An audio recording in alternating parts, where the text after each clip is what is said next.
The Cellcast is recorded in front of a live streaming audience.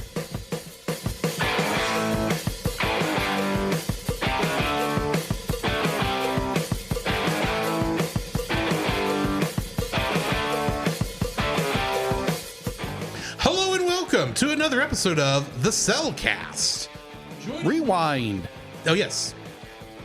Joining me today is a man who, well, he's just feeling a little deflated. Welcome, Jacob. Don't we all in some way, some days? Why, thank you. Let me introduce our co-host, a man who just needs a hug sometimes and shut the front door. Welcome, Drew. The front door is closed.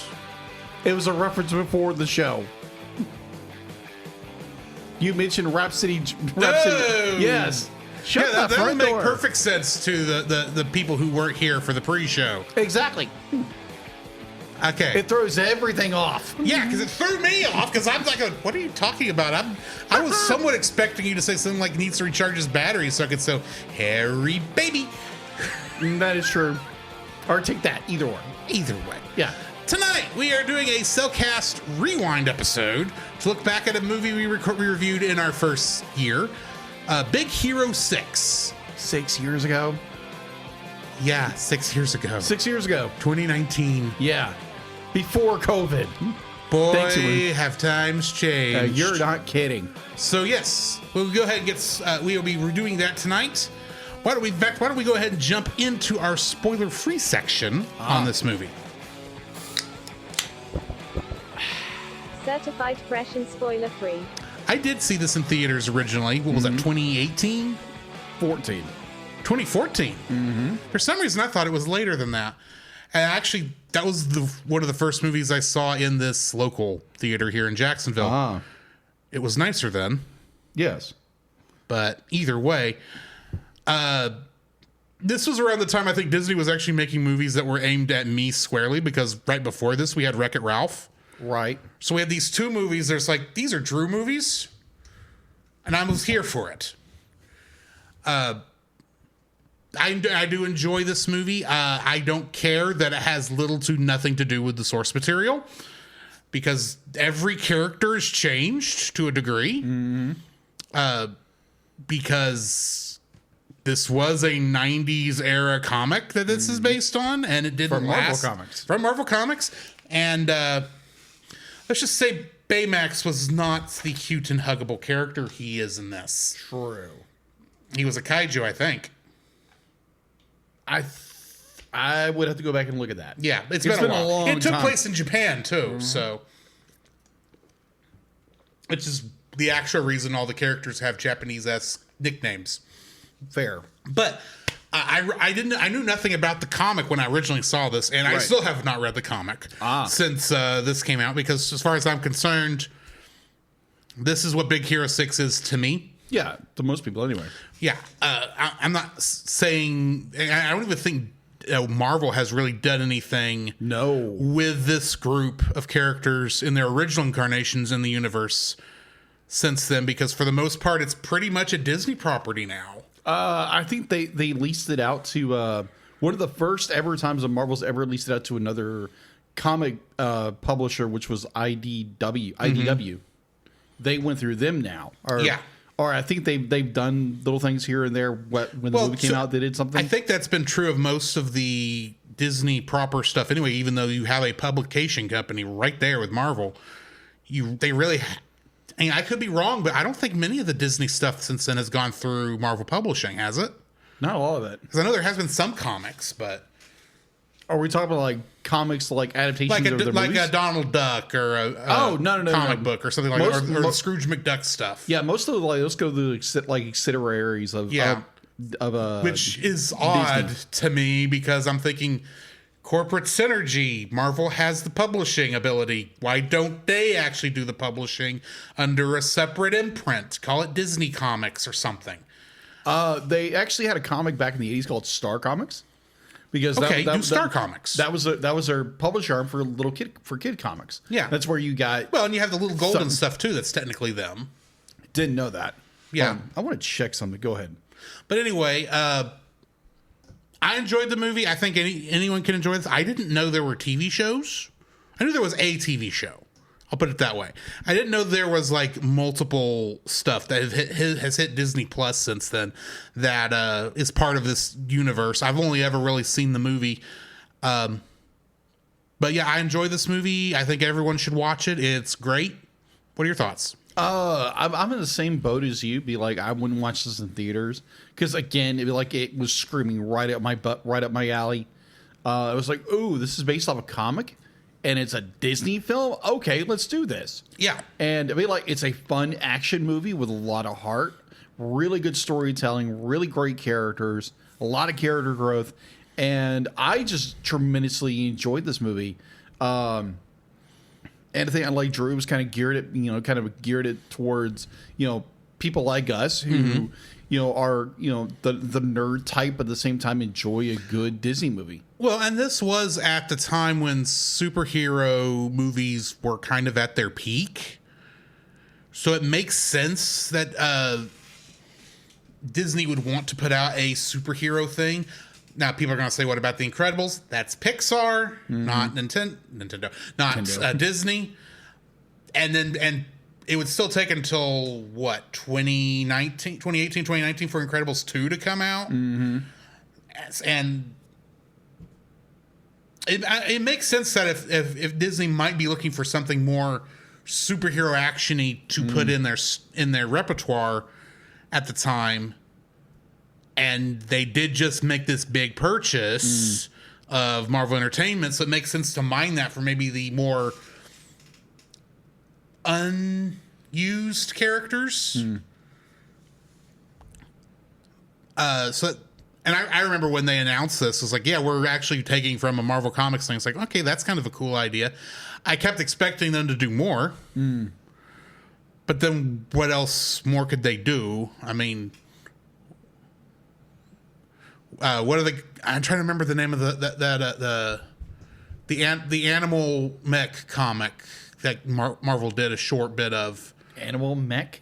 Yeah, it was animals in mech suits that were trying to save the planet, and they fought other. It was kind of a weird Captain Planet sort of thing. Okay, I'm not sure with that. I will look this up really quick. But either or. I mean, they did do a short crossover with Deadpool and like a thing, but by then they were been forgotten anyway. Yeah.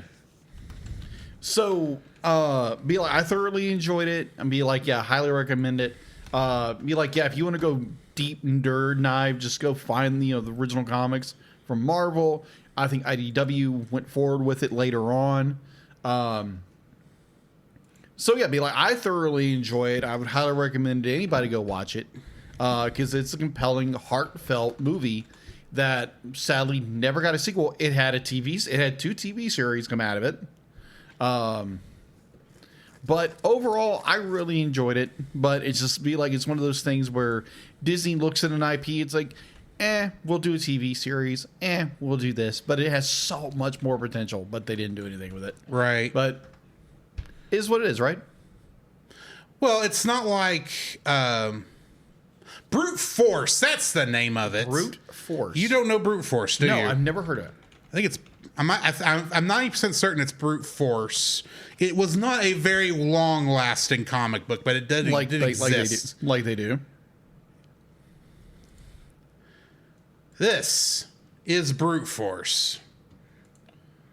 I can get it full screen here. Oh my goodness. 1990. That is such a 90s thing, it's not even funny. It didn't sell well, unfortunately. No.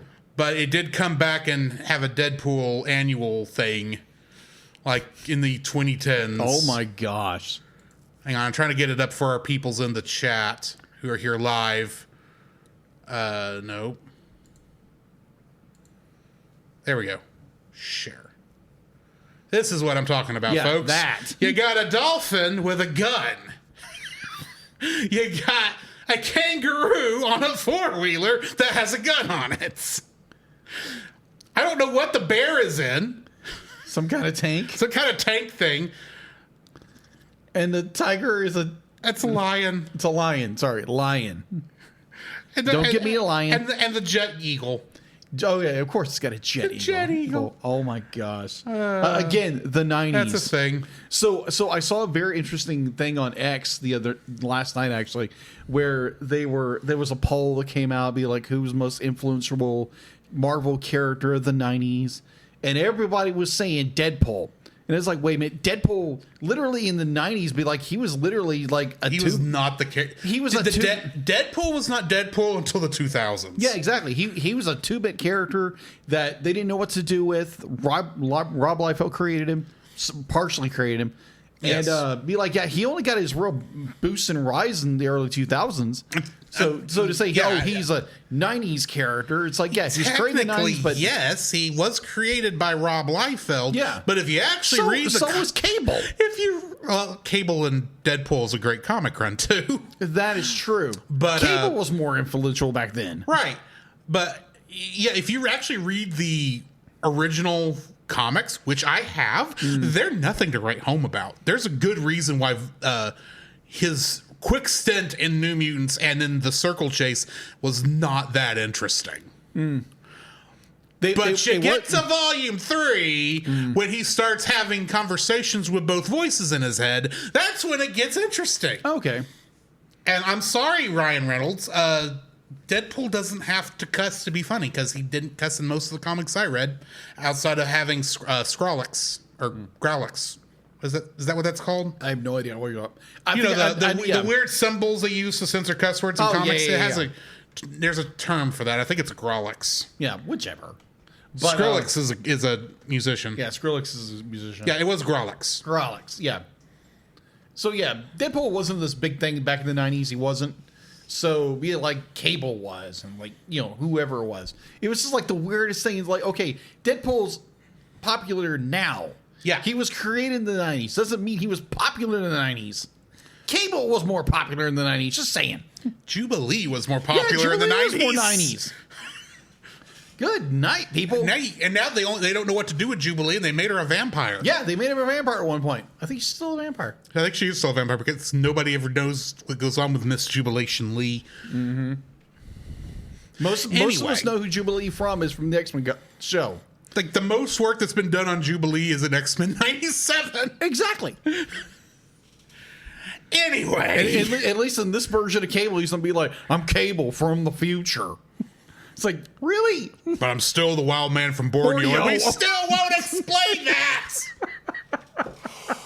Again, go back. That early showing of Cable in the original X-Men comics, like a cartoon, that does not connect with any of his other appearances. Nothing. It's is like, still confusing to me. He shows up on that island. And he's like the wild man from Borneo. It's like, who? You're not Cable. Like, you're like Cable from another part of the Marvel multiverse. Yeah, exactly.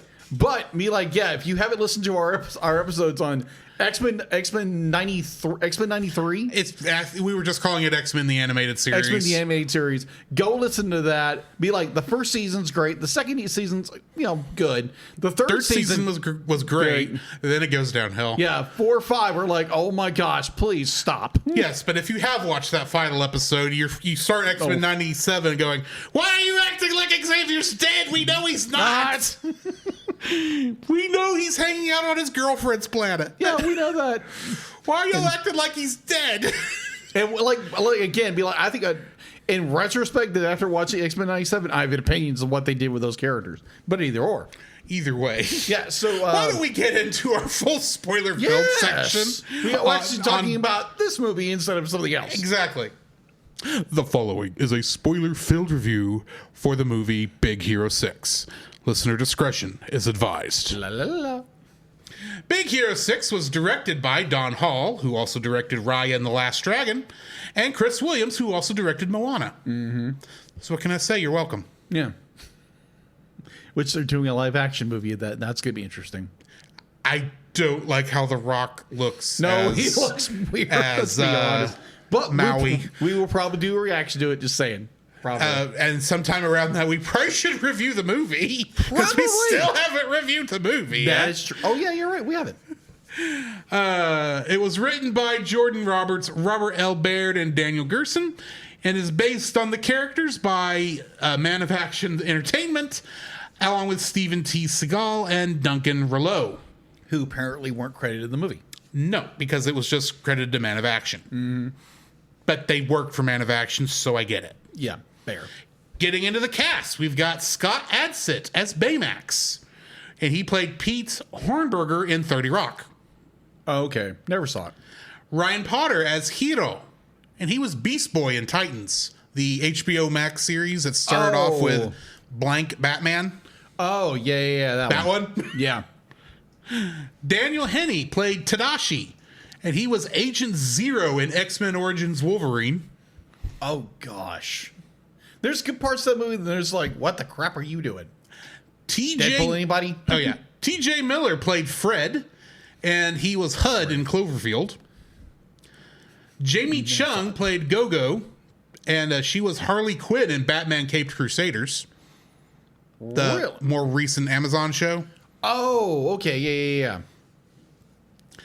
Damon Wayans Jr. played Wasabi, and he was Fosse in The Other Guys. Yeah. And a ton of other things. Yes. Genesis Rodriguez played Honey Lemon, and she was Sloane Hargreaves in The Umbrella Academy. Okay. James Cromwell played Robert Callahan, and he was Dr. Alfred Lanning in iRobot. And Alan Tudyk played Alistair Cray, and he played Sonny, the robot, in iRobot. Oh, okay. They played opposite each other with Will Smith in the middle. Oh, okay. Will Smith's not in this movie. No. And Maya Rudolph played Aunt Cass. And in the movie If, which we'll be reviewing later this year, she played Alligator. Kingdom Hearts connections. How many you think we got? And I will be this nice. Kingdom Hearts 3 features a world called San Francisco. Oh, okay. Hi, Artsy. Hey, Artsy. I'll go Artsy's with- guessing 4, by the way. I'll go by 5 because this is 2014. Probably could get a few of them in there, but maybe. I know Alan Tudyk probably. Maybe.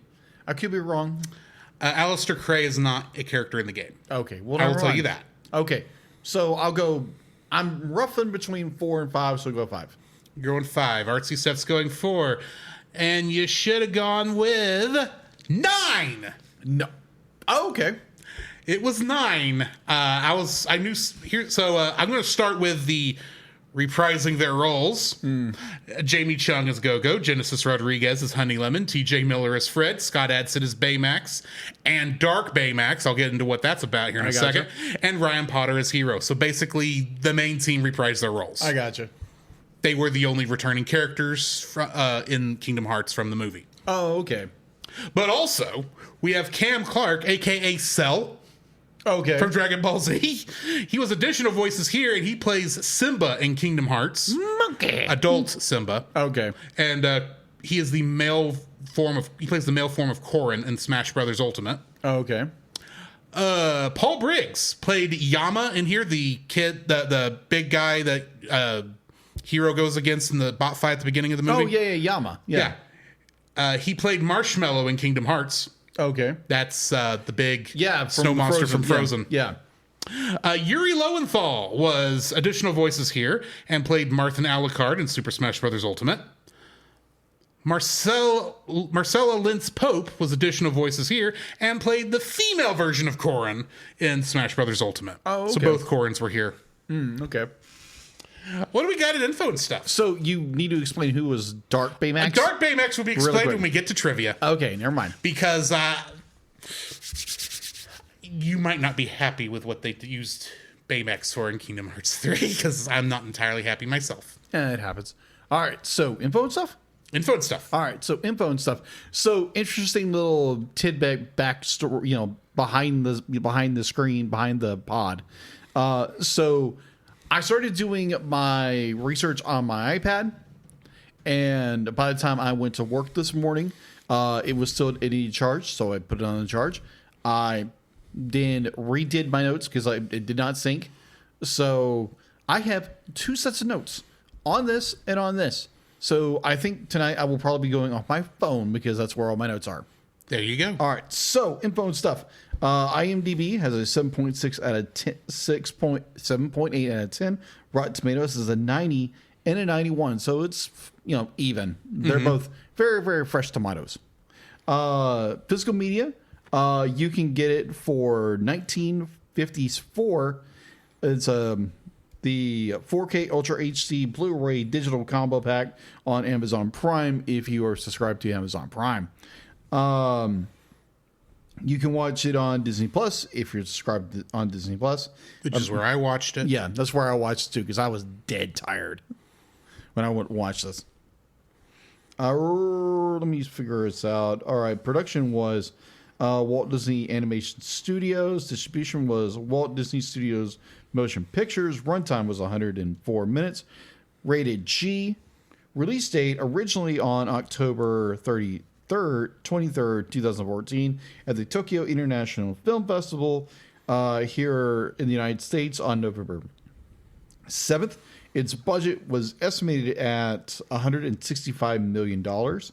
Its opening weekend was pretty low. Was $56.2 million on November 9th. It domestically earned $222.5 million. Domestically, internationally, $672.1 million internationally. Home release. I totally forgot to do what I was going to do earlier, but I'll come back to it later. Home release. Big Hero 6 release was in the United States by Walt Disney Studios Home Entertainment on Blu-ray and DVD on February 24th, 2015. Blah, blah, blah, blah. I think that's going to be in your, trivia, whatever comes on later. Let's see. Big Hero 6 released on 4K Blu-ray on November 5th, 2019. In the United States, the film grossed $102 million from DVD and Blu-ray sales as of April 2022. Television series in March 2016, Disney announced a Big Hero 6 television series was in development and premiered on Disney Plus and Disney HD. In 2017, Big Hero 6, the series produced by Disney. Yeah. Don't you love when your tongue goes tight? Mm-hmm. Disney television animation took place immediately after the events of the movie. On December 2020, Disney announced a new Disney Plus series titled Baymax, which would follow Baymax working as a nurse around San Francisco. The series was produced by Walt Disney Animated Studios, premiered on June 29th of 2023. That's all I have for info and stuff. And that's all I got. All right, getting into the summary. In the futuristic city of San Francisco, Hiro Hamada, a 14-year-old high school graduate and robotics prodigy, spends his time competing in illegal underground betting for robot fights. Hoping to get him out of his dangerous lifestyle, his inventive older brother Tadashi takes him to the San Francisco Institute of Technology, where Hiro meets Tadashi's four best friends, gritty Go-Go Tamago, neurotic Wasabi, bubbly Honey Lemon, and comic book fan Fred. Tadashi also introduces his project, inflatable AI healthcare robot Baymax. We felt a lot better about AI back then. Mm-hmm. After meeting Tadashi's mentor, Professor Robert Callahan, Hiro applies to the university, impressing the school showcase with his project, Microbots, that can link together into any configuration using a neural transmitter. Hiro is accepted, but a fire breaks out while Callahan is still in the building. Tadashi rushes back in to save him, only for the building to explode with both declared dead. 2 weeks later, Hiro inadvertently activates Baymax. His only remaining microbot begins to move on its own, so he and Baymax follow it to an abandoned warehouse. Inside, they discover the microbots are being mass-produced by a kabuki mask-wearing supervillain known as Yokai, who tries to dispose of Hiro and Baymax, but they narrowly escape. Deducing that Yokai was the mastermind behind the fire, Hiro weaponizes Baymax for defense, and Hiro's friends, whom Baymax contacted, meet up with them. Yokai pursues the group through the streets, but Baymax saves them. At Fred's house, Hiro upgrades Baymax, and the group weaponizes their own inventions to combat Yokai. Believing Yokai to be Alistair Cray, a tech mogul who had wanted to buy the microbots at the showcase, the group tracks him to an abandoned Cray Tech laboratory on a remote island.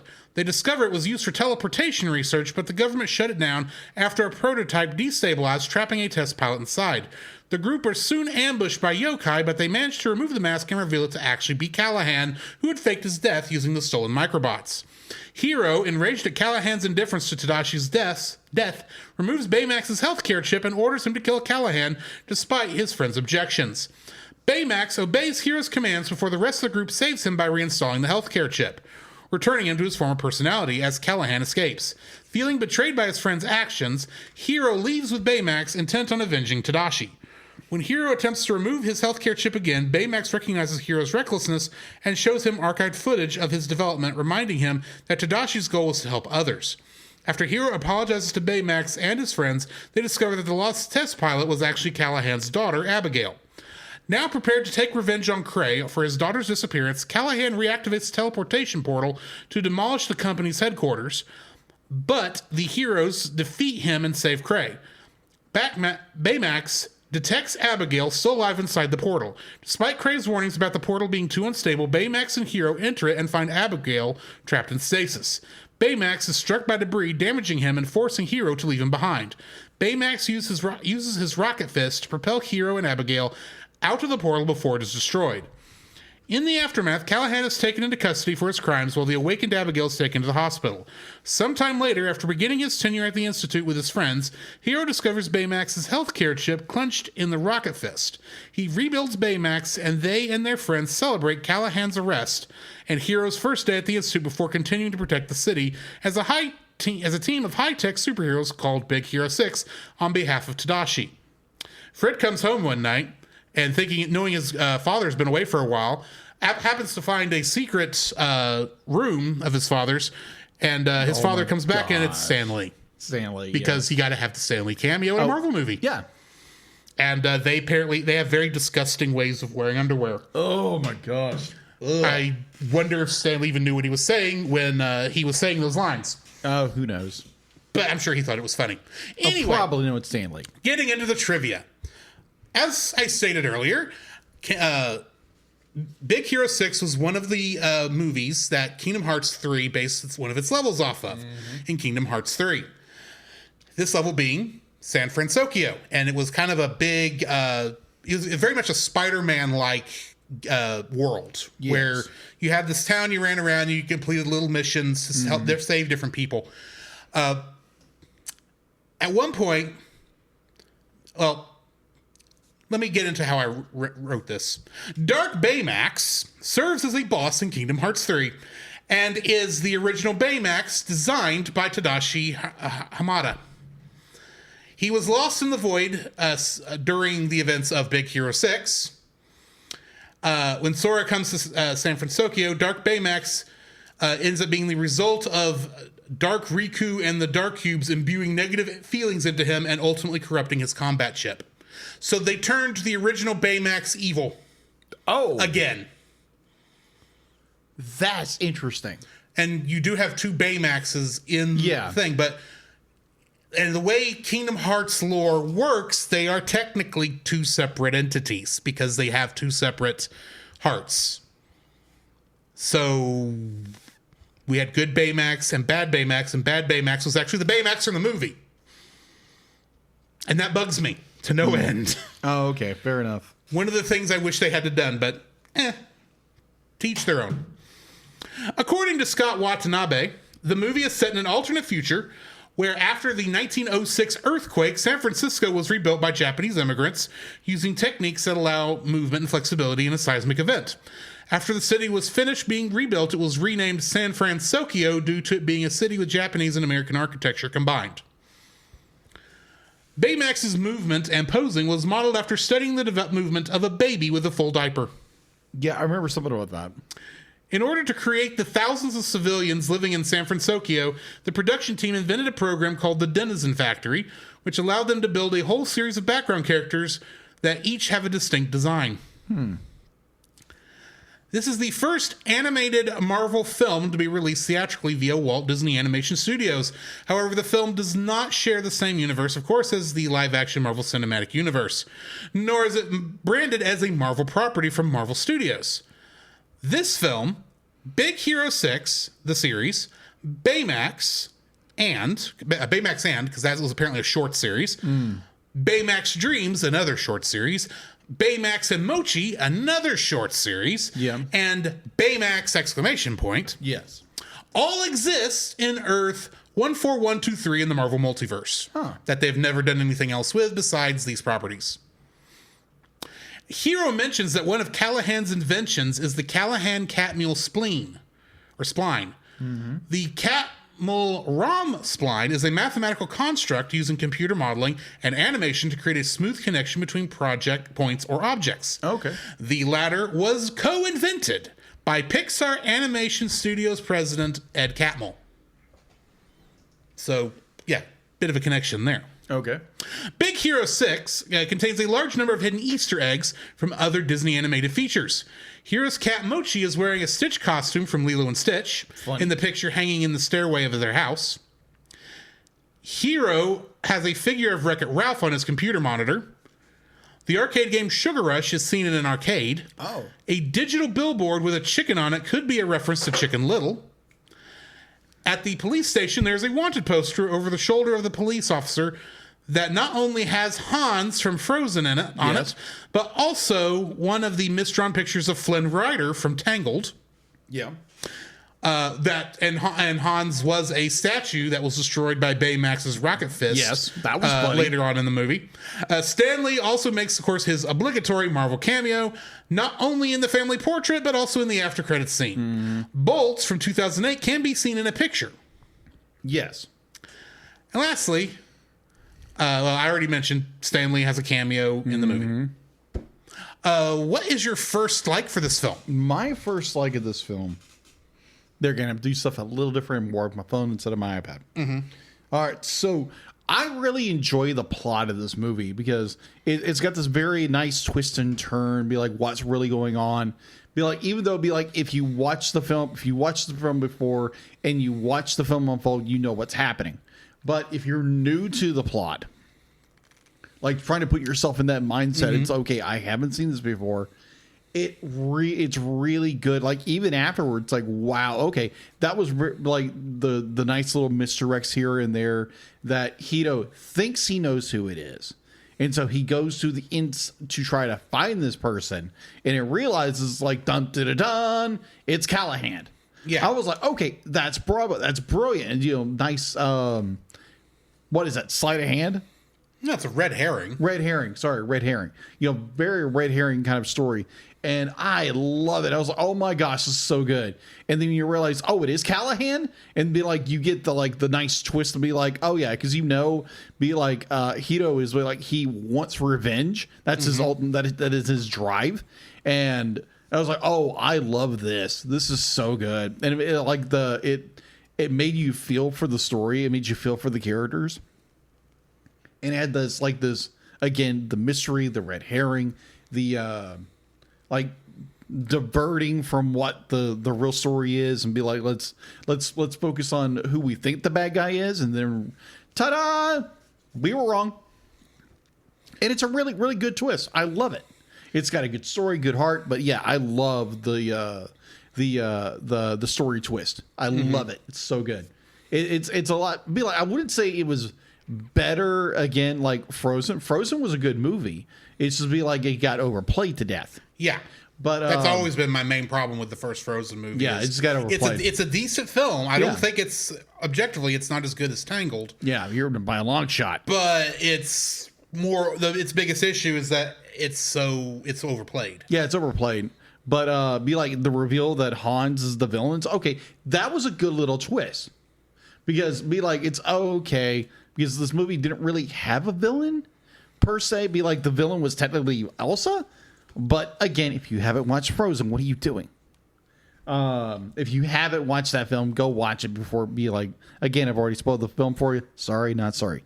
But overall, be like, I love the twist in this movie. I think that twist is better in this movie rather than Frozen. because be like it's that that red herring, that misdirect, and once they reveal it, it's like, oh my gosh, that makes sense now. It's that it's just creative storytelling, the misdirects, the red herring, and like I love it, just ate it up. So yeah, the misdirects. I'm gonna kind of jump off that because the way this story handles its mystery, is done so well because there is nothing. They do such a good job of making you think Alistair Cray is the villain. Oh yeah, easy. From the there's nothing in when they introduce Callahan that makes you think he's a bad guy. He's obviously the mentor to all of Tadashi's friends and Tadashi himself. He comes off as a just a lovable old guy who's wanting to help and wanting to help teach and all that sort of stuff. And so when you get to and then of course we introduce Cray, and obviously Cray and Callahan have disagreements. Yeah, they have but a we history. don't know what that is, and the way it's phrased, you have no reason to think that Callahan is wrong in distrusting Cray. That's true. And probably Cray should be a little more cautious and less push it through because after what we see happens. Really, it is up until Callahan's mask comes off. Big villain reveal. And the big that comes up, and it's so well hidden. Now, if it had just been hidden, and you went back and watched it, and you couldn't see them leading the little plot threads, crumbs, the cookie crumbs, weed out there, because at first glance, there's nothing there that makes you think, oh, Callahan's the bad guy, and Cray is well, not the good guy, but he's a victim in this. Yeah. But when you're watching it and you understand the context of what actually was going on, you're just like, oh, I can understand a lot of Callahan's motives. Yeah. Are they right? No, they're not right. I do have one minor little issue that I'll get to. That because I don't think necessarily Callahan made the smartest decision in that evil plan of his, for lack of a better term there. I think he could have gotten a hold of those microbots without faking his own death, is what I'm trying to get at. Fair. But I'll get to that in a moment. But at the same time, understanding who, that whole thing to the point where as soon as they detect Abigail's body and there's like, okay, you have to go after that now because you got to get her out of there. And of course, that's what ends up killing Baymax. And yeah, I'm going to go with Baymax is pretty much dead. And he is rebuilt, but you get into, is that really the same Baymax? Or is it just, we're not going to get into that. Yeah, it's the same programming. But it's philosophy. We're not going to get into that. Yeah. Kingdom Hearts certainly showed that they were different characters, but that's neither here nor there. But yeah, the mystery and how it unfolds and how it masterfully leaves breadcrumbs that once you understand what's going on, once you understand the context, makes a lot of sense, with one minor exception that I'll get to later on. What is your second like? My second like would be is the idea of sacrifice and revenge. Is like you have these two dueling themes that go through the entire movie. The fact to be like Tadashi does sacrifice his life, to try to save Callahan. He does. He honestly takes the heroic step of faith, trying to save his mentor. Like, even though it's for a loss, but like he tries his best. He had no way of knowing. He had no idea. He had no idea. Set the fire. So yeah, exactly. And be like, and then you have the revenge plot of Hito trying to revenge Tadashi, and like the fact to be like he plays it so masterfully that he wants to he's constantly trying to play Baymax into. It's like, oh yeah, this will definitely make me feel better. This will definitely make me feel better because he's trying to go. He's going through the 5 stages of grief with that. Be like loss, denial, rejection, like all these other loss and everything. But like it's beautifully played where it's more, and then you start realizing very slowly this is a revenge plot. Be like he wants to find whoever did this and murder them because he honestly wants to, because be like he took his brother away. Yeah. And once he realizes it's Callahan, be like his full objective comes on full display. Like the reason why he made the extra chip for Baymax, because he's going to turn him into a fighting robot to destroy whoever it was, and it's Callahan.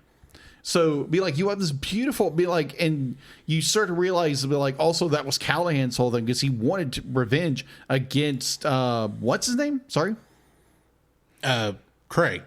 Sorry, I'm terrible with names. His revenge against Cray. So it's this duality of sacrifice and revenge, where at the end of the day, it's like Callahan wanted revenge, Hito wanted revenge, but at the same time, you have this.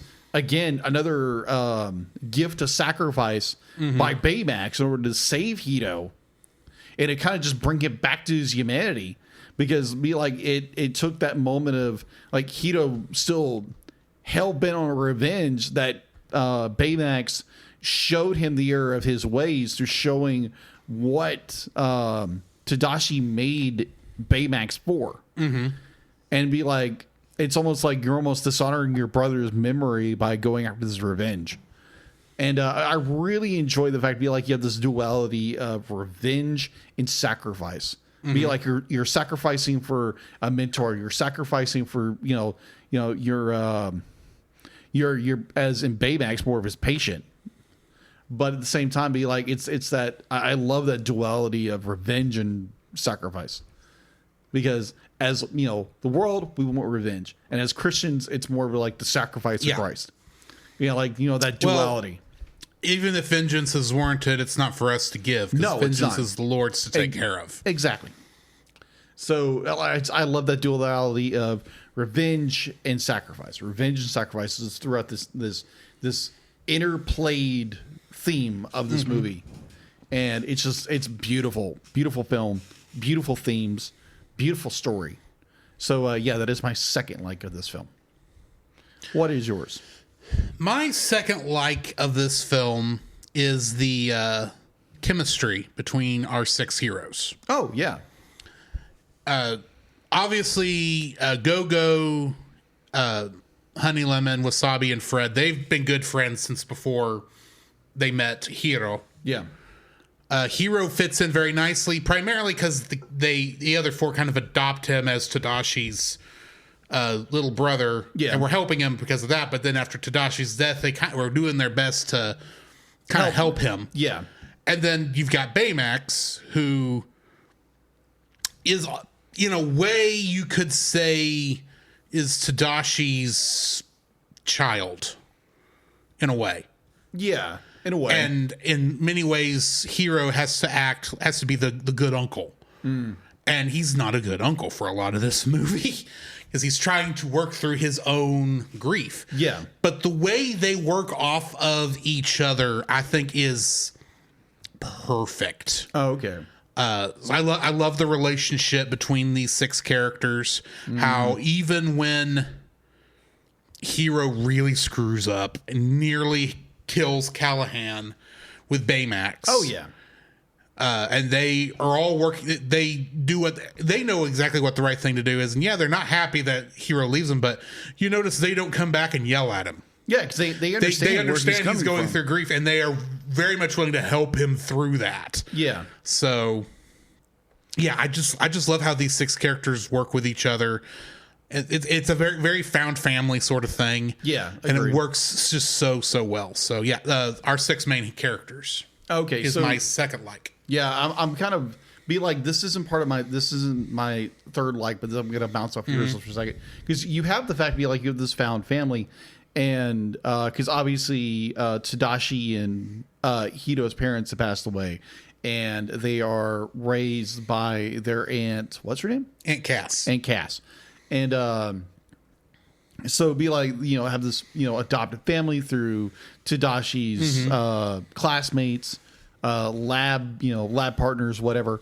And that's, it's an interesting dynamic because you have, people who be like their commonalities. They love science. They love inventing. But the idea be like Go-Go. Like Go-Go is this very tough as nails kind of female character. And be like you have the moment where they all come back to the garage and like you said, be like you think they'd be mad at him, but it's the fact that Go-Go, who's this very straight-laced cool character, just gives him a hug, Right. Embrace him because he's a broken character. Like he's a broken young man who is desperate to he wants his brother back. He knows he can't, so he's trying to find some outlet for it. And through the entire story, he's like rejecting everything just to find revenge, just to try to heal this wound in his heart. And it just winds up being his friends. Be like, hey, we're here for you. Be like, just let us in. Just let us in because you closed everything else off. And be like, revenge isn't the way. You'll be like, we're right here for you. So I really enjoy the dynamic between Hito and his friends or his adopted family from Big Hero 6. But my third like of this movie is the fact that they are willing to kill off a character so quickly in this movie as the catalyst for this movie in Tadashi's tragic death at the hand of his mentor. Not intentionally, obviously, but the fact that like Callahan himself said be like, that's his fault. Be like, he should be like, I can't remember exactly what did he say. I can't remember. Basically that. Yeah. Because that's when Hero snaps and takes out the healthcare chip. Yeah. And all he has is the combat chip. Yeah. Which I'd be like, it's the fact that Callahan's callousness. Again, this is a man who's also out for revenge. Has become so revenge focused that he didn't care. He didn't care that his number one pupil died in a fire that he created in order to steal Hero's invention to take revenge. So it just created another revenge after that. It's a deadly cycle. And I'll get into why that's an issue later. Okay, fair. So yeah, I love the fact to they're so bold enough to kill off a character in such a way and to reveal our main villain didn't even care. I was like, wow, okay, that's some good storytelling. Definitely from Disney. Because they don't do that. Yeah. Again, bravo Disney. Just bring it back a little bit. Just saying. Bring back magic and, come on, Disney, do the magic again. Just saying. Anyways, rant over. Rantmaster activated. This audio clip owned by Nate Marchand of the Monster Island Film Vault. For more information, please go to monsterislandfilmvault.com. Micro rant. Yeah. Like a microbot. Anyway. My third for this film, it's just a fun superhero romp. Yeah, you're not kidding. There's no dark thing. Yeah, there's dark elements. I'm gonna say there's dark elements. There are dark elements, but this is not a dark story. This is basically it's a. I mean, like I said, there are dark elements, but I mean, this is mostly just a fun superhero story that has a revenge subplot that does require the. Like any of these movies, you have to get to that dark night of the soul, basically, in order so that the light looks even better. But it doesn't stay down there. It sits. The darkness kind of sits in your back, in the back of your mind, while all these other nicer things are going on. And it only rears its ugly head when it makes sense for the story to do it. Unlike some other superhero stuff, both on the DC and Marvel side, that sticks so much in the darkness of these characters that it just doesn't work as well, or spends too much time in the light in the case of Marvel sometimes, where it feels like they're more about let's make stupid jokes and not have enough good storytelling. But that's neither here nor there. Fair. This is just a good, fun superhero movie with a good story, a great revenge plot. It while I disagree with while definitely Callahan probably should have not gone with the revenge for his own sanity, I understand from a logical standpoint, from a human standpoint, why he would hate Cray and want some revenge for the loss of his daughter, who he is pretty much convinced is dead. There's a lot of good storytelling in that. There's not like a ton, there's not a lot of stupid quippy jokes that don't make any sense. It's just a good superhero movie. It is. How Hollywood is this hard to figure out? That's what we want. We just want a good superhero movie. We don't necessarily need it to be a campy movie, a cheap laugh movie, and we don't need it sitting so far in the darkness that there's no hope, that the chances of hope are so very slim. We just want good superhero stories that are fun to watch and enjoy. That is true. You can make art and it not be so dark it's black and white. I'm not saying there's not times for the black and white, if you know what I mean. Yes. But there is a place for Zack Snyder's DC stuff. I just don't want all of DC to be that dark. Fair. And neither do I want Marvel to be all, well, let's get right down to it, Thor Love and Thunder.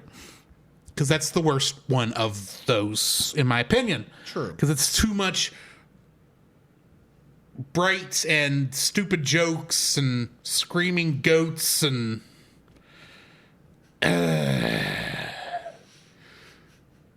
Anyway. Fair. This is just a good, fun superhero story, and it took an entire team that doesn't make superhero movies to make it. To just make a Disney movie that had superheroes in it. That's all this needed to be. That's what it is, and it does great doing that. And that's why I think this movie is as successful as it is it was a good, fun superhero movie for the whole family to enjoy. The only other movies that have done this have been The Incredibles and some of Spider-Verse. Yeah. I'm not saying that the MCU or the Zack Snyder stuff, the post Zack Snyder DC or whatever James Gunn's doing with the regular DC, the new DC stuff, is not that. But there's a lot of times where I sit in those movie theaters watching those movies and going, that 8-year-old shouldn't be here watching Bruce Wayne's parents get brutally murdered. But because it's a superhero movie, they're here. Kids need to be able to go see superhero movies in a theater. And that's basically what this was allowed them to do. I want more of this. It doesn't necessarily have to be Disney that does it. Warner Brothers could do this. Pixar could do another Incredibles movie. They are doing another one. Well, they could do one a little faster. There's plenty of other people who could make superhero stuff work. Warner Brothers has the entire Hanna-Barbera library to pull from. There's, how many?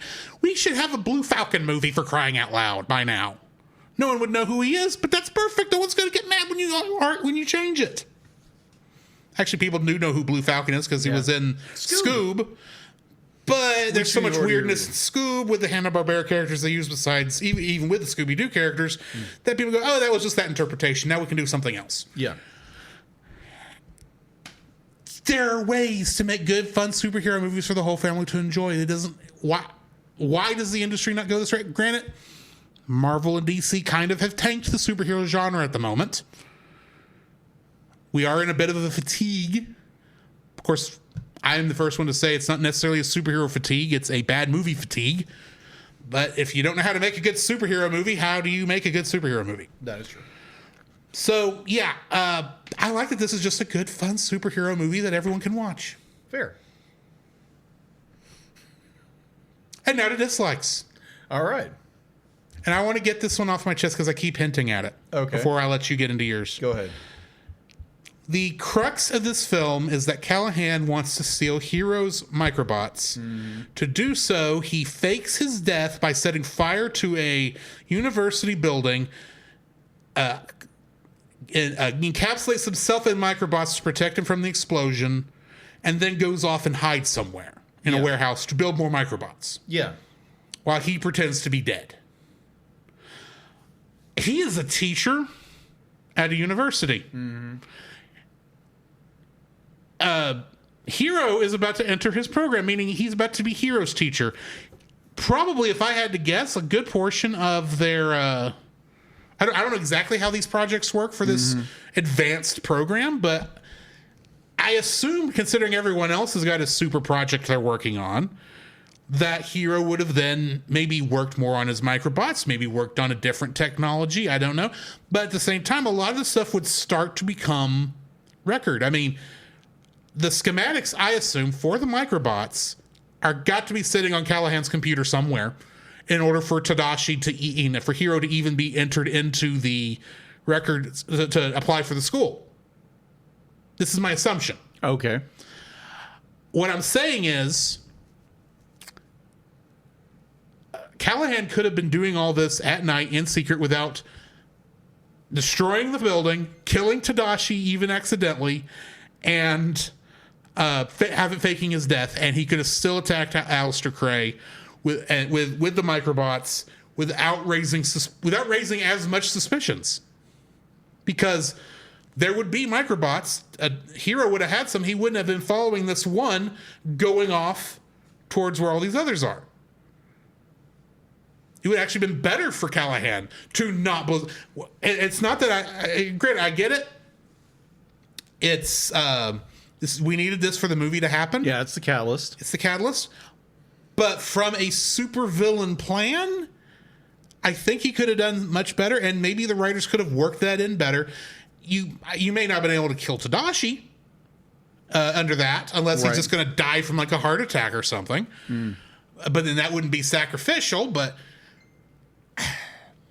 I don't know. It's just I saw that and went, there is absolutely no reason he should have had to kill himself or pretend to kill himself for make this plan work. In fact, that actually made it harder on himself to do it that way. And what's he going to do once he kills Crey? Walk back up and say, surprise, I'm not dead? That is true. It doesn't make sense in some ways, but I want to point this out. The fact to be like, Callahan is a man who is sought out for revenge. And I know revenge makes you do stupid things sometimes. Yeah, exactly. So it'd be like he saw an opportunity with the microbots, made a diversion, realized I can do this a lot better if I'm presumed dead, and makes a diversion, gets out of there, unintentionally kills Tadashi in the process. All the causing the catalyst for our story to catapult forward. But I do agree it's a little unorthodox. It's a little unorthodox for our I understand why he did it. I understand why he did it also. Yeah. I'm just and granted, this is definitely the more classic supervillain way of doing things, and that's what they're going for. Exactly. It's just I look at it and go, you didn't give me enough reason why he thought he had to pretend to be dead in order for this to work. I think it's just more like it's almost because like, it's almost an irrational thought. It's irrational. But at the same time, we are expected for a good portion of this movie to assume that Yokai is Aleister Crey. Yeah, who is very much in the limelight. He's basically an Elon Musk character in this, and we're supposed to assume that he is slinking around in the back rooms of a warehouse producing these for no apparent reason. Norman Osborn, anybody? Callahan couldn't have done the same thing. Kingpin, anybody? I'm just saying. I know what you mean. There's a little bit of not sure that was your best move, Callahan. Fair. In order for your plan to go into action, but there could have been better ways to. I understand why you did it. Might have been a better way to handle it, and still your evil plan could have gone off, and you would have still gotten defeated by Big Hero 6. Even though they never call themselves Big Hero 6 in the movie. No. Because it's kind of a stupid name anyway. But anyway, what's your first dislike? My first, granted, this is more of a nitpick. Be like, you have all the run of the characters that are introduced with it. Be like, so the fact that Fred is just the guy who hangs out. Be like, he likes science, but he doesn't seem to know any science whatsoever. He's a comic book nerd who just likes science, just hangs out all day. Obviously, he turns out to be like his family's rich. He's the one funding the program. He's the one funding the program. Is he funding the program? Is he not funding the program? It never says. Why else is he there? Because he likes He's science. rich. He likes science, and he's rich. Why did he specifically pick these? We don't know if he knew these people before they all were at San Francisco Institute of Technology. We don't know that. Mm-hmm. But at the same time, that would make it be a good reason why he's there. Is he's actually the one funding all this? I'll be like, if that was the case, to be like, okay, that really wouldn't be or his dad Stan Lee is the one funding all this, and he's Probably. just bleaching. possibly, but it'd be like I find that Fred be like, yeah, he's a meat character of the bunch, except for like Wasabi. Wasabi's like hilarious, you know. But Fred be like is more of the comedic. He ties in with the comic book kind of motif this movie's going for, but be like to push forward the story, he really doesn't have a whole lot to do in this movie except for just be this goofy character. Be like, he doesn't really contribute a lot. Be like, I may be pushing it a little bit. I'll like contribute to the story a little bit, but be like, he's still a cool, goofy, nutty, disgusting character. Mm-hmm. But is be like, seriously, dude? Be like, you wear your underwear for 6 months? That just get disgusting in 2 days. Either or. We don't go there. But I think it's just more, it's a nitpick. And it's more, but like, yeah, he's there, but he doesn't really contribute so much to the plot, except be like, it's like, oh, it's their base. Oh, that's where they get the tech. Mm-hmm. And they could have got that from the Institute. Because they have access to everything there. Yeah. So who knows? And plus be like, Hito can make that in his garage. So be like, yeah, he's a cool character. I don't know how much he really contributes to the plot of the story so much, but he's a cool character. It's just more like, honestly, very much he contributes a lot to the story. Going off of what Artsy Steph says, because Artsy Steph in our chat is saying he's the fanboy. Yeah, he is the fanboy. He's the one who's got the genre knowledge. Yeah, he may not know the science, but he knows superhero stuff. Yeah. And when this stuff starts being superhero stuff that doesn't make sense to everybody else. That makes sense. He's providing that. That is true. That's what this is. This is following into that trope. This is a world where that works.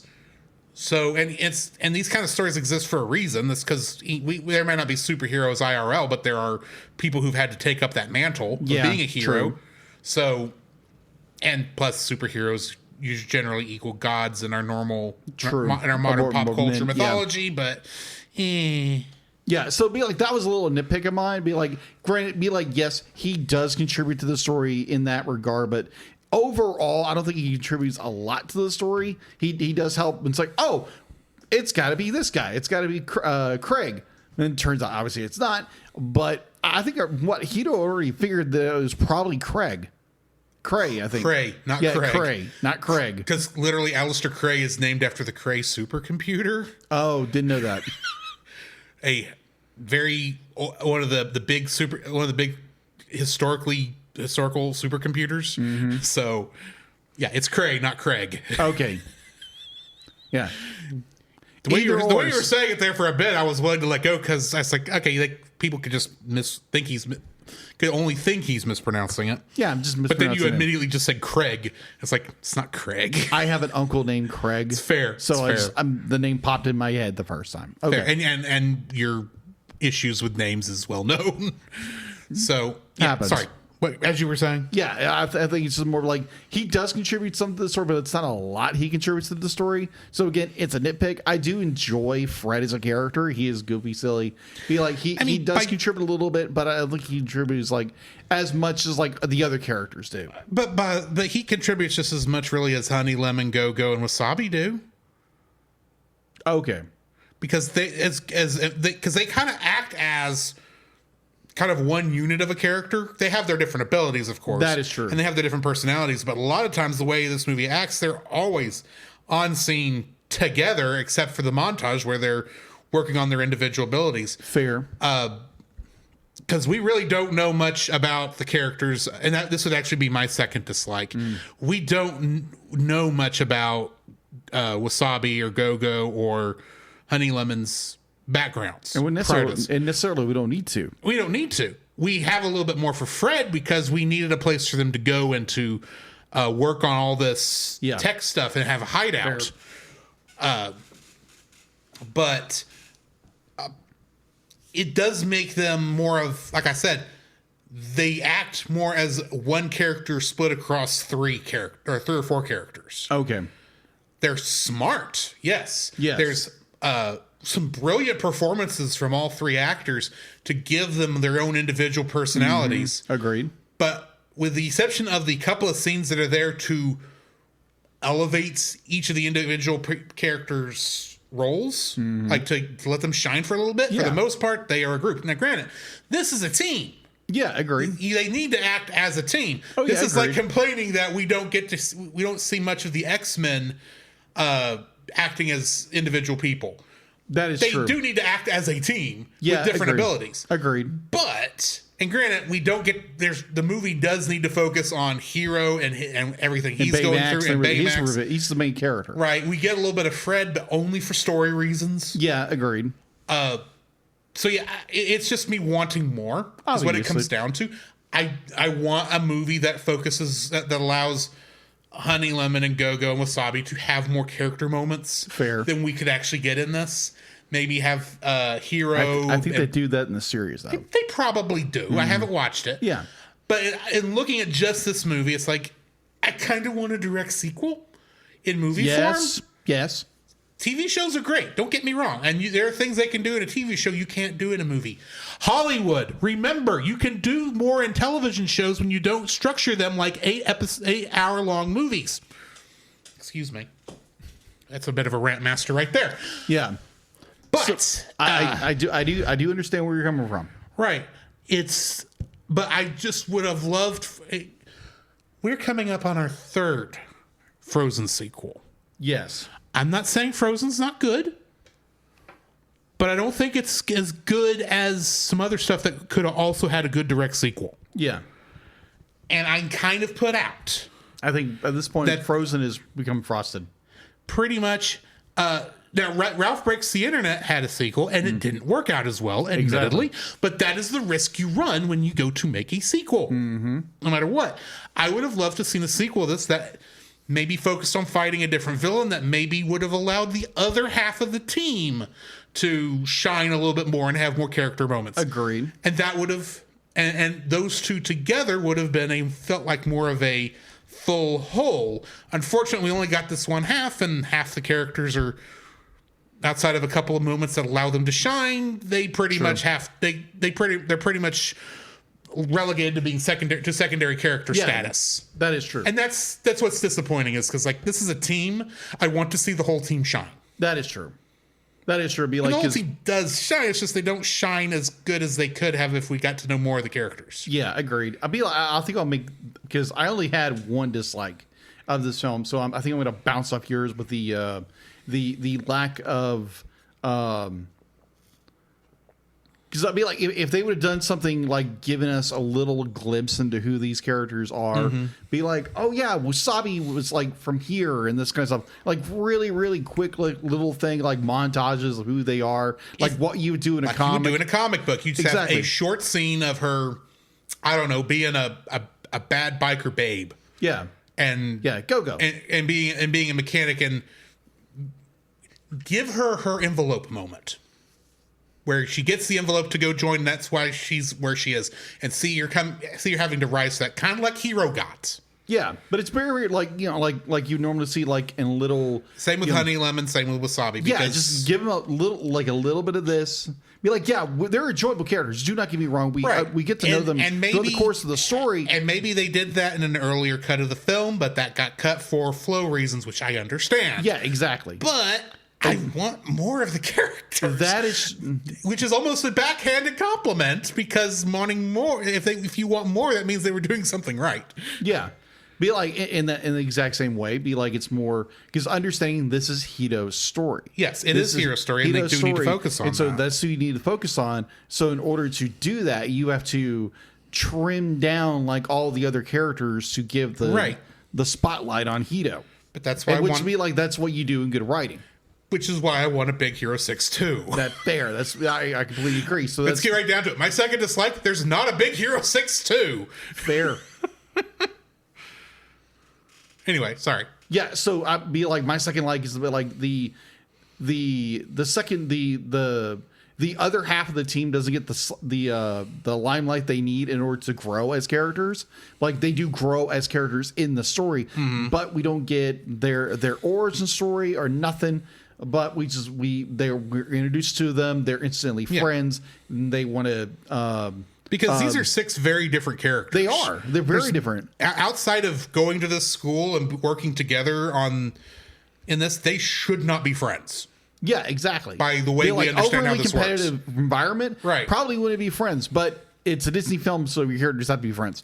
So I understand why they did it in the film. I just wish they would have given the characters a little more spotlight on them. Again, I'll get to my third dislike because you brought it up.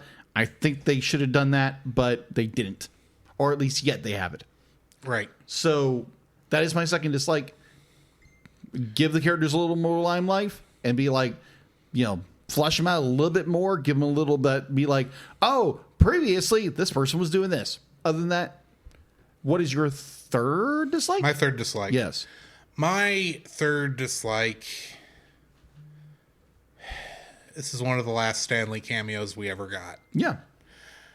I know that's a weird thing to dislike, but because Stan Lee had almost nothing to do with this property. No. When you look into it, he wasn't even working for Marvel when this property was created. Mm-hmm. And so to a degree it is but it was so for so long it was fun. Yeah. To go to a Marvel film. Whether it was MCU, whether it was X-Men, whether it was Spider-Man, whether it was random Marvel character you've only heard of once. Whatever it may be.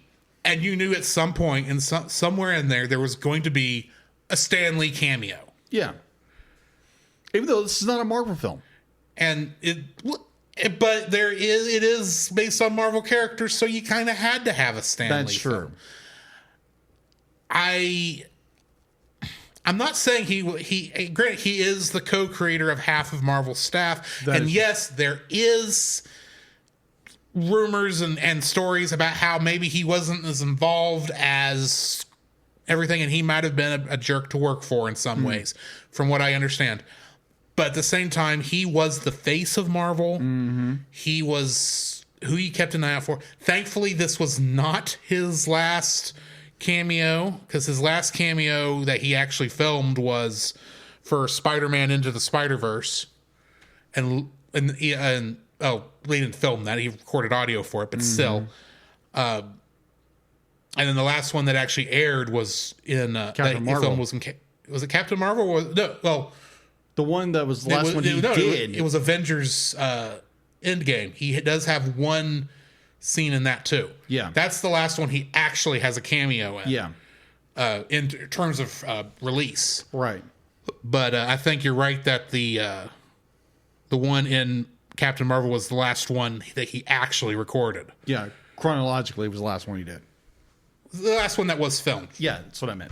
In release order, Tony Endgame. Stank. Yeah, Tony Stank. Yes. And granted, he may not have been that great a human being. Don't get me wrong. I don't know anything about the guy. I don't know how much I know he was a halfway decent writer, and he is credited for writing most of the Silver Age Marvel stuff. Mm-hmm. But it's these last couple of Marvel films, when I see Stan Lee, they're not as fun as some of the others were, because I knew these were the last ones. Yes. Because he wasn't going to last much longer. I mean, he was already 99 at this time, so the fact that Mel Brooks outlasted him is amazing in and of itself, and he's just got done filming Spaceballs too. Mm-hmm. But yeah, I hate the new one, which I hate that name, but that's neither here nor there. Yeah. What did you want to be the original title? In Search for Money? The Search for More Money would have been a perfect title. It was great. Yeah. Yeah, it would have been a lame joke, but we wouldn't have cared. We'd have gone and seen it. But anyway, that's less a problem with this movie and more of a Personal preference. more of a it sucks that death is still a thing that we have to deal with. Yeah. And it's that loss of. I know that by all technical accounts, Stan Lee had almost nothing to do with most of the Marvel movies coming out. Yes. But it does seem like there was a marked difference when he was no longer there in terms of quality. And I don't know what that means. I don't know if that's more coincidence than anything else, but it's just sad that we saw him go. So yeah, I dislike that this was one of the last Stan Lee cameos in a Marvel related film. My third and final dislike is more of the because there had been rumors starting like after this movie was done that there was going to be a sequel. Like directors and writers were saying, there's the possibility of it. There's nothing come of it, but I would, because obviously they did the series which fleshed out what happened afterwards, and that might suffice for what would be a sequel. That would be a sequel. It's what happened with Tangled. That is true. Which again, if you haven't watched the Tangled series, go watch it because it's good. We did a review over it. Go watch it. Go listen to our review of it. It's really good. I should release that in like batches so people can listen to just that stuff. That would be interesting. But when I have time. Yeah, another date. But the fact that we never got a Big Hero 2, Big Hero 6 2, I think they could have done so much with it because, again, this is pulling from a comic source. Be like, you could have done something very similar to that, and be like, it's just kind of a sad because that's all we get. We get a limited series and a three Big Hero 6. The series actually ran for 3 seasons. Yeah, 3 seasons of that show. Probably at least a season or 2 of Baymax exclamation point. It's only one. It's only 8. one season, and then what? 3 shorts. Three short series. Yes, That's good and all, but let's be honest. People mostly will see the movie before they'll see the TV shows. There are a lot of people who saw Tangled, never watched Tangled the series. exactly. Or a lot of them did because they learned about it later on. Right, like we did, but Yeah. there's also a lot of people who didn't. Yes. All I'm saying is be like, I really wish they would have done, or at least in the future, do a Big Hero 6-2 film. I would like that. That's all I would ask for. Do another one, or at least start working on something. Or if they would have done, who knows? But there again, be like, I think they're probably more satisfied. We've got the series, we've got the 2 series, we got the shorts. That's probably all you need. But again, fans are never satisfied. But overall, be like, that's more of a wish for film for me. It's not really a problem with the film. It's something I really wish they would have done, was done a follow-up film. But they never did. Or in the possible future, they could. It says something about the quality of your film when our biggest problem is we want more. Exactly. Yeah, big of a, be like San Francisco.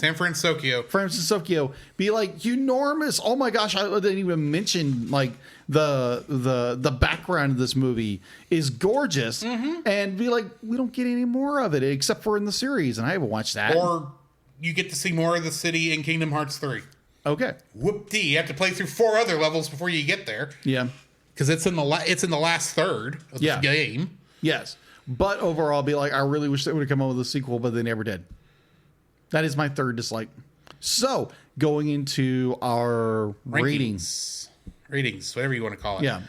I'm giving this a 9. Okay. This is still one of my favorite Disney films of the past 20 years. It's a great film. It's enjoyable. I was happy to see this pop up. I'm kind of surprised it took a couple of rounds of votes on the rewind polls for it to finally get in there, but this is still one of my favorite films, and I'm happy to watch it again, and looking forward to granted, it sounds like I really should go back and just watch the series now, since I haven't ever gotten around to it. So fair. In my defense, I didn't have access to it until Disney Plus, and then I hadn't done that. So Yeah, I'm giving it a 9. I'm also giving it a 9. Be like, it's a great film. It's got a lot of character, a lot of story.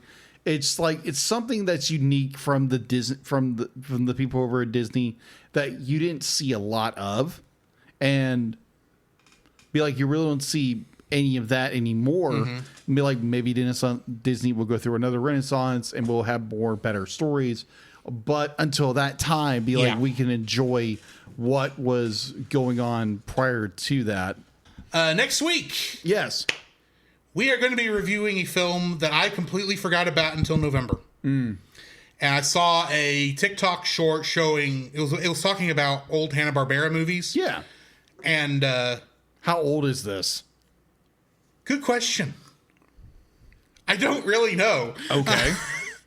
But it's a That's movie saying I had recorded VHS. No. Hold on. It's what I primarily know Yogi Bear from more than the actual show. Okay. This is the movie, and I didn't even know this was its name. I just knew, it was a Yogi Bear movie.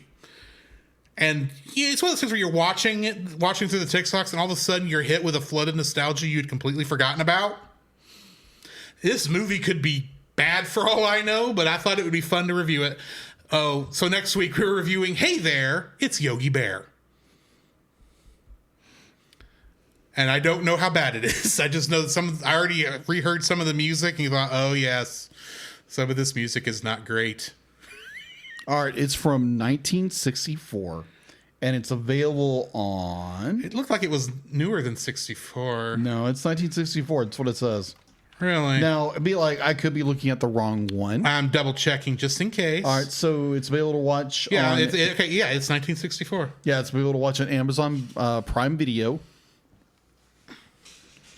And like I said, I watched it back in the day. I don't remember how good it is. Okay. It could be bad, but sometimes You know, I probably watched this when I was a kid, just didn't even know it. coming back to your nostalgia and reevaluating it is always a good thing. That is true. So join us next week for Hey There, It's Yogi Bear. That's gonna be fun art to do. Oh yeah. Between then to now, we're going to jump into our intermission, then talk about some of the last 2 Batman episodes of technically season 3 or 2, depending on how you look at it. Yeah. This podcast is a proud member of Culture Box. Whether you enjoy geeky reviews, comedy, or original fiction, you can open up the Culture Box and find something excellent for your soul. Point your web browser to culturebox.media. This week, we suggest checking out the Monster Island Film Vault. Hey, kaiju lovers, looking for a podcast that's a fun listen and takes big monsters seriously? Then check out the Monster Island Film Vault, a podcast seeking entertainment and enlightenment through tokusatsu. Host and film curator Nate Marchand and his rotating roster of guest hosts take academic yet fun deep dives into the wide world of giant monster films and TV, discussing their artistic merits or lack thereof, and their historical and cultural context, giving you a greater appreciation for an underappreciated genre. You'll hear about Godzilla, King Kong, Gamera, and more, while also getting a crash course in toku topics ranging from history to sociology to science. Along the way, you'll hear audio drama segments chronicling Nate's many misadventures on Monster Island, with a colorful cast of characters, like his intrepid producer, Jimmy from NASA, so you can pay a visit to the Monster Island Film Vault at monsterislandfilmvault.com.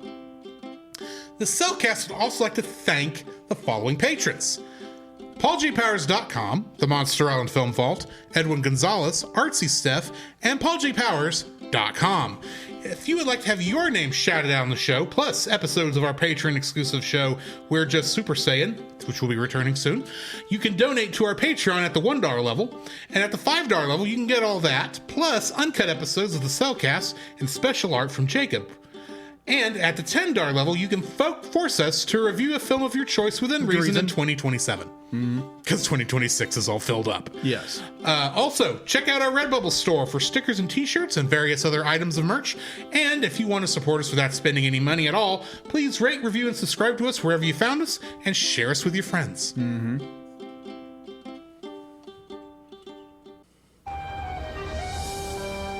am vengeance. I am the night. I am Batman. Batman. Batman. There is a a song the good folks sing. Song the good folks sing. Batman animated series. Our first episode tonight is Lock Up.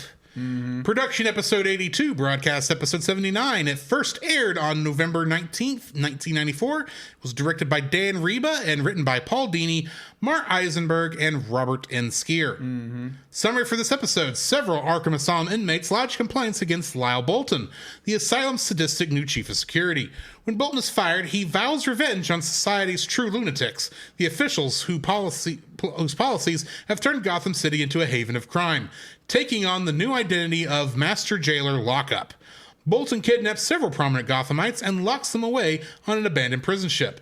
It's up to Batman and Robin to confront Lockup and battle him for the lives of those he's wrongfully imprisoned.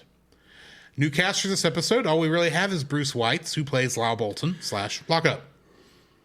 Trivia for this episode, like Harley Quinn, the villain Lockup was originally created for the animated series and was later introduced into the DC Comics universe. This is one of the two episodes that begins with Batman and Robin escorting the apprehended Scarecrow back to Arkham Asylum, the other being our previous episode, Harley's Holiday. When Batman and Robin discover Lyle Bolton was a security chief aboard a prison ship, Robin says, "Well, blow me down," a phrase made famous by cartoon character Popeye the Sailor Man. Yep. This is the last appearance of Scarecrow, Poison Ivy, Mayor Hamilton Hill, Harley Quinn, and Dr. Bartholomew in the original version, in the Fox Kids run of Batman the Animated Series. Until Batman, the new Batman Adventures was on Kids WB. Yes. So, thank you, Superman the Animated Series for that. yes. This is the last episode to feature Henry Pollock II as the voice of Scarecrow. Jeffrey Combs would later take over the role beginning with the new Batman Adventures, except for the episode Over the Edge, where his laugh would be provided by Jeff Bennett instead. So, what do you think of this very political episode of Batman the Animated Series? Nice. The fact, I mean, they literally call it he really relies a lot of stuff on the liberal media. Yeah. Not the broadcast media, the liberal media. Yeah. This guy really feels like he's what's a nice way to put that, where I'm not really bashing anybody. He's one of the more extremist conservatives out there. Yeah. In the show. That's true. Anyway. Yeah, be like, I really enjoyed it. The fact to be like, they did bring that up in the episode. I was like, oh, okay, so this is where this is going. And it's like, oh, okay. Be like, and you start to understand, be like, why he does the things he does. Again, be like, I'm not saying people who are, in that camp whatsoever, be like, you're that way. I'm not saying that. Right, so don't right. come out, anything. This is like, There's a difference between. This guy is obviously an exaggeration of the more extremist views of that era. Exactly.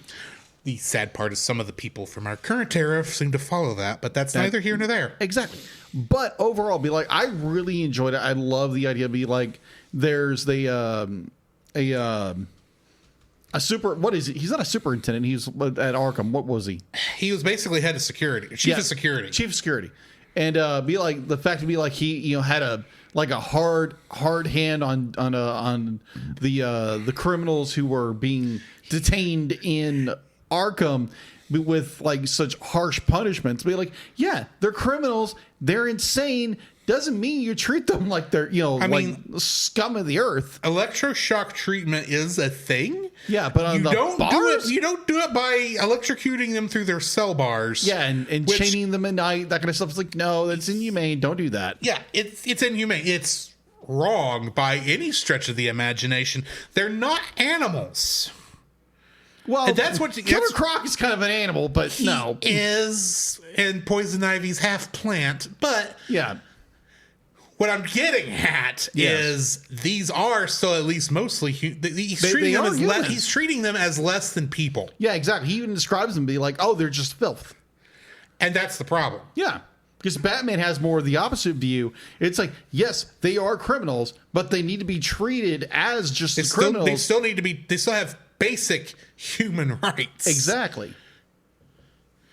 And you should treat them as such. Yeah. So it's not that they don't deserve punishment or treatment, as many of these are clinically insane people. I mean, and one of there's very few of these people that Batman actually refers to them by their supervillain name. He usually uses their real name, which is one of the things I've liked about this show, is that he is treating them like human beings, not with this. He sees the humanity of them. He sees their humanity, and he doesn't play into their psychoses. Yeah. Because it's very, very, very easy to see someone as be like, oh, you're just the villain, so you need to be taken care of. Right. This is not Homelander. No, it's not Homelander. And that's what basically Lockup kind of is. Yeah. So it's I do like this more black. This more yes. This is more of a political thing, and man, you can tell this is a '90s designed character with Lockup. Oh, because he looks like Rob Liefeld drew him himself. Yeah, the only thing he's missing is like 30 pouches. But I love his design. Do not get me wrong. But it's definitely inspired by Rob Liefeld. Retro Extreme. With no E at the beginning of Extreme, just X. Just a giant capital X. Yes. But this is it's a fun episode. I say fun episode. This is a good episode of the show. Very good episode. But highly entertaining. It's highly entertaining, but at the same time, it's like, wow, this is really how some people actually do act and are seen, and that's sad. That's how things go in different places, because that does happen. It does. Not as exaggerated as we see in Batman, of course, because there's not people walking around in black masks with chain capes and such. Capes? Well, he's got the chains around his neck with, I guess it's the pauldrons. A pauldron. That they're connected to. But in my mind, it's like connected to a cape that's not actually there. I'll admit that. But it's like you go from this Batman who has a nice, clean, classic style costume to 90s extreme buff football player. Which is supposed to be in the 50s. Which is supposed to be in the 50s, but it's very obviously a 90s designed character. Very much designed. But and it is fun to see at least this guy get beat up, but at the same time, it's like you just locked up Summer Gleason, a character I've never really liked because she's just a media personality. Mayor Hill, who is a politician, and his only real good episode is the one where his son gets kidnapped by the Joker. And you've got Gordon, of course. Gordon's loved all the way around because he's Gordon. And I'm trying to think who the fourth guy is. There's a fourth person in there. Yeah, there's a media character. I can't remember what his name was, but either way, you got these people locked up. And it's like, they're not the bad people that they don't need the punishment because they're. It's his warped sense of reality. And it's proven more when you get to that last scene of his where he's locked up in Arkham Asylum, and he says, you've put me right where I want them. Now none of them will get past me. Yeah. It's like, or escape my sight or whatever. Yeah. And it's like, oh, dude, you need more help than anybody else here. And Joker is less dangerous than you are at the moment. Yeah. I also love the reversal of where, like we mentioned before, is that Batman sees the humanity in those criminals that he is pursuing. The fact to be like, he sees Lockup as a man who is broken, who has lost sense of reality and is going on this vendetta for a warped sense of reality, a warped sense of view. And he still views him as he simply could have gone the same way as Lockout. I like the idea of lock up instead of lock out. It's lock up. It's not lock out. Oh, it's lock up. Sorry, lock up. That's what I meant to say. Lock up. But the fact to be he does see his humanity. He sees to be okay, this man needs to be locked up. He doesn't need to be thrashed like he does. So Batman shows the other side of the coin. You can show compassion, you can show justice to somebody and not want to make their life a living Hades to prove a point. So it's two sides of the coin. So I really enjoyed this episode. This is a good episode. Yes. But Why don't we go ahead and get into our next one? Yes. Make 'em Laugh. And here we go with the more The more fun comedic one. side of this series. Production episode 83, broadcast episode 77, first aired November 5th, 1994, directed by Boyd Kirkland and written by Paul Dini and Randy Rogel. The same two people involved with Lockup. Yes. Gotham City is plagued by a rash of crazy crimes, all committed by bizarre villains. Batman and Robin investigate, discovering the criminals are actually famous comedians brainwashed by the Joker. It seems the comedians had the Joker tossed out of the annual Gotham comedy competition the year before, and the jealous clown has sworn to destroy their reputations in return. Casts for this episode, we've got Stuart Pankin as Buddy Standler, a.k.a. the Condiment King. Grant Shoud as Harry Lumens, a.k.a. the Pack Rat, and Andrea Martin as Lisa Lorraine, a.k.a. Mighty Mom. Trivia for this episode. The character of Lisa Lorraine / Mighty Mom is clearly modeled after Roseanne Barr. At the time the show aired, she was appearing as an unconventional sitcom mother in her own series, Roseanne. This is the second episode of the series to contain a reference to a song from Singing in the Rain.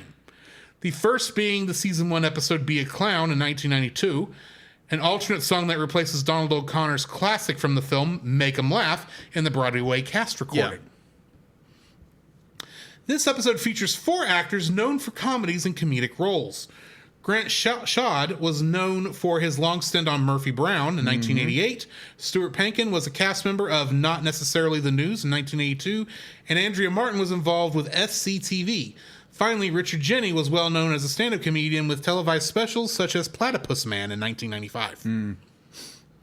The story's premise, in which comedians have alternate personalities that feature assorted costumes, is very familiar to the casting of Michael Keaton in Batman 1989, who, before taking the role in the 1989 movie, was criticized for being only a comic actor in such films as Night Shift, Mr. Mom, and Johnny Dangerously. The character of the Condiment King, being an original character created for this episode. Really? Yeah. He was creative with this show as well. All 3 of these characters were created for this show. Well, yeah, I know. I thought Condiment was Condiment character. Condiment King was created for this episode. Wow. By Paul Dini. Wow, okay. Is intended as a humorous homage to the campy villains Batman faced in the 1960s TV series. Of course. He eventually was adapted into the comic books, first appearing in Birds of Prey number 37 in January of 2002. Unfortunately, Pack Rat and Mighty Mom, the other 2 comical villains first introduced here, were not used in the comic books later. Oh, okay. And to my knowledge, still have not appeared in DC Comics. Pack Rat. Or Marvel Comics, for that matter. If they showed up in a Marvel comic, there'd be an issue. There would be an issue. Yeah. But yeah, and Condiment King did appear in the Lego Batman movie. He did. So this is the last episode I think I remember of the Batman the Animated Series. Because I know when it shifted to Kids WB, just because of the timing and everything, I don't think I watched much of the new Batman Adventures. But I do remember, well, mostly I remember the Condiment King because I remember looking at this guy going, seriously? They've lost it. What are they thinking? Because I was a kid at the time. Fair. I didn't understand the idea that these were joke characters. I was just thinking, this is a weird episode of Batman. And Condiment King is a villain. I don't even remember the other 2 characters. I didn't even remember Joker was the main villain of this thing. I didn't either. I just knew Condiment King. And it's like, I'm sitting there going, this really is not that as excuse me, as stupid as Condiment King is. This could work in like a lot of stuff. So it's like, I would actually want to see I want to go find that particular issue of Birds of Prey just to see how they used Condiment King in that. But yeah. This is a very interesting, fun episode. I should have liked it because it is a Mad Hatter episode, even though Mad Hatter doesn't actually do anything in this episode because it's actually a Joker episode. But it is using his tech, so... And they didn't have to get that guy to come back and reprise his role because he was already silenced. But yeah, this is a good fun episode. What are your thoughts?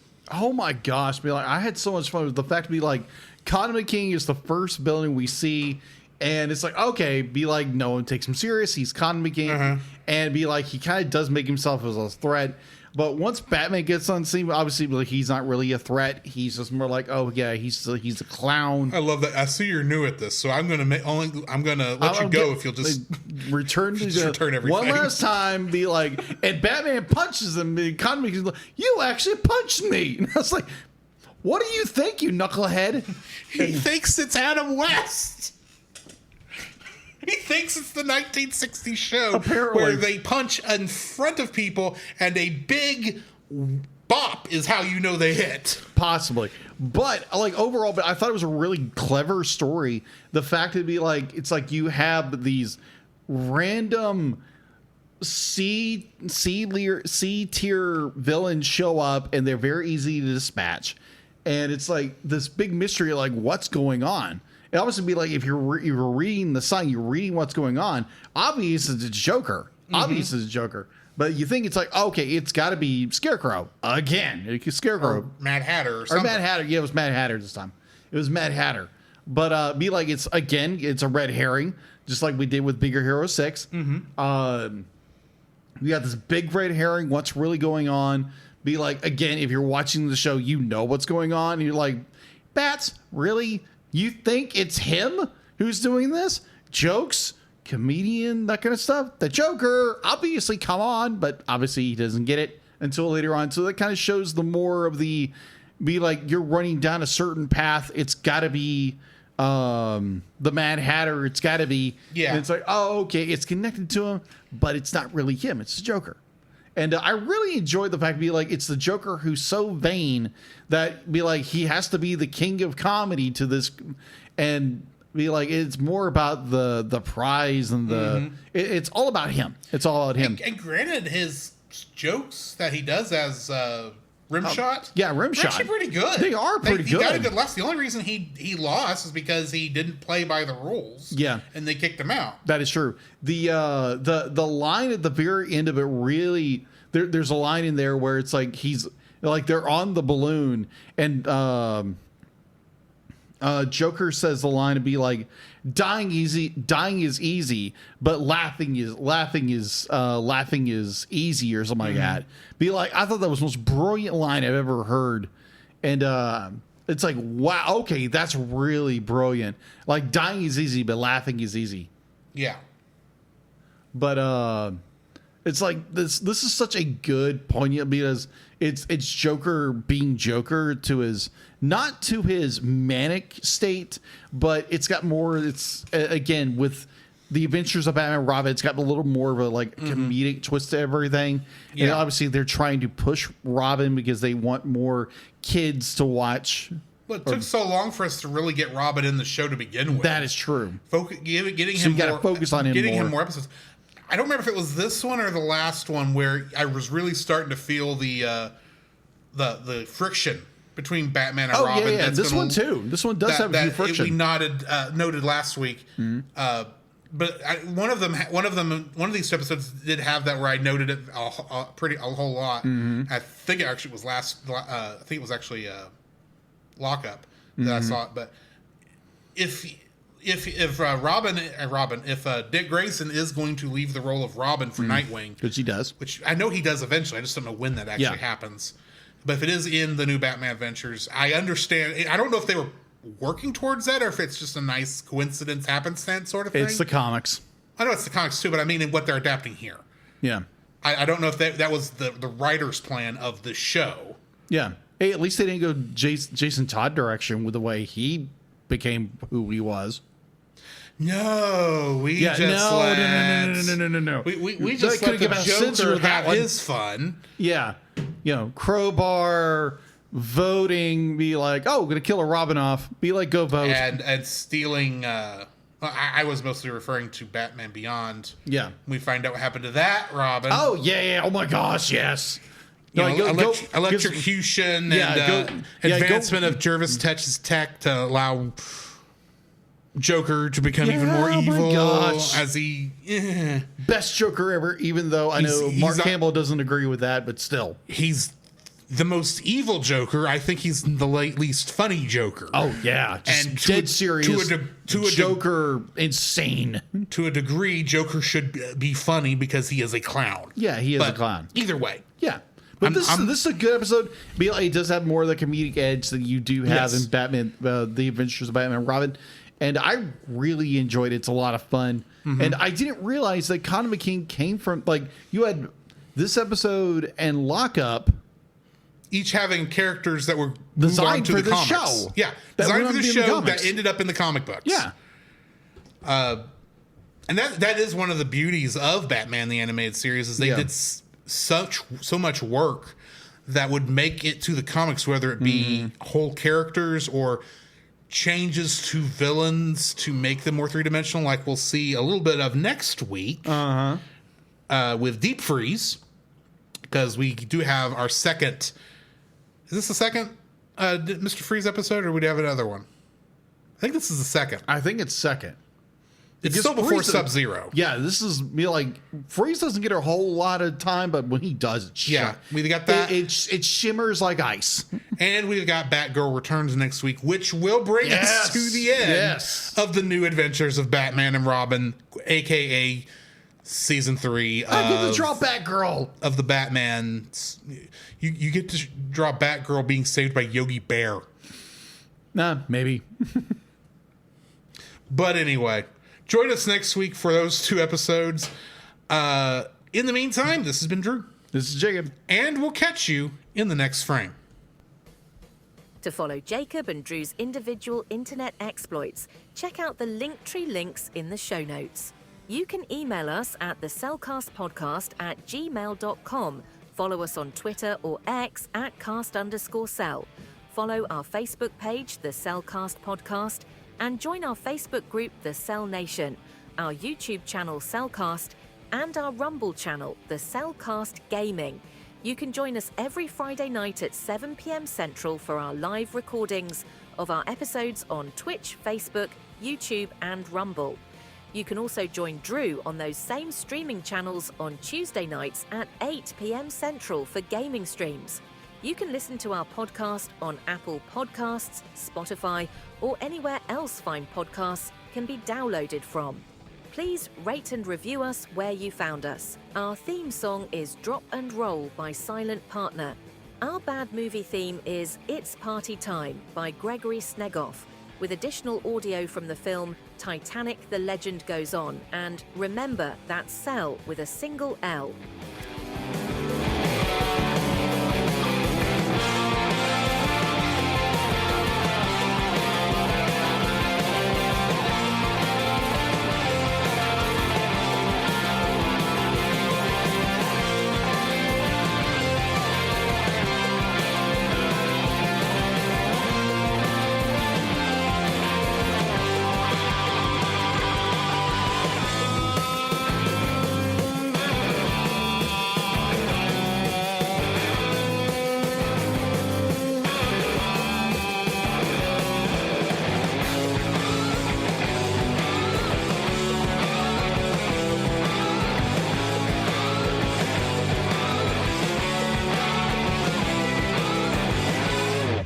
I am satisfied with my care. But are you really? Ooh-wee.